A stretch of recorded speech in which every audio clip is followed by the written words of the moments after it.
साडा dairy farm ये देख लो भाई। अज तुहानू एक मझ दिखानी है जी असीं वेचनी है। तो आ देखो भाई आ गई जी, आ गई जी। आ देखो जी ये मझ जी मिक्स इहदा भी चेक कर लो, माशाअल्लाह तैयार खड़ी है भाई। थान भी चेक कर लो, थान 10,000 की खसूसियत 10। वेल भी चेक कर लो मझ दी भाई। ते सारे तरफों पासियां देख लो तुसीं मझ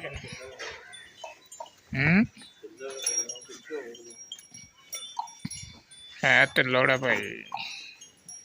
बंदे ने दस्या तिल्लोड़ा। तिल्लड़ मतलब 3 थान।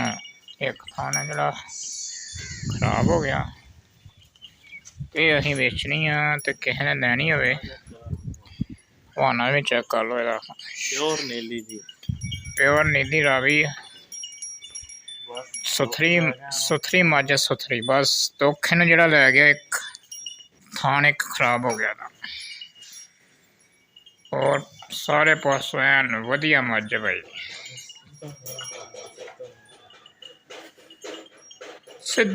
देखो भाई एन सुथरी मझ, दुध भी चंगा दिंदी है, तंग नहीं करती दुध देन लगे।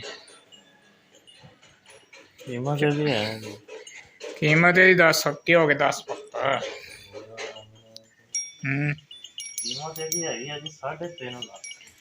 लो जी बंदा मंग रहा है 3.5 लाख मझ का, क्योंकि रेट बड़े हाई हो गए मझां दे। आहो प्यार मुहब्बत ना हो जाऊगा।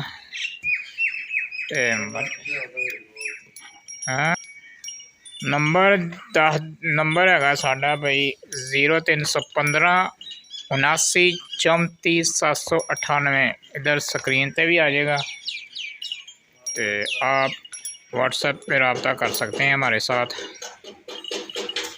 ये हमारी भैंस है, ये हमने सेल करनी है। बाकी ये माशाल्लाह सारी खड़ी हैं भैंसें गायें।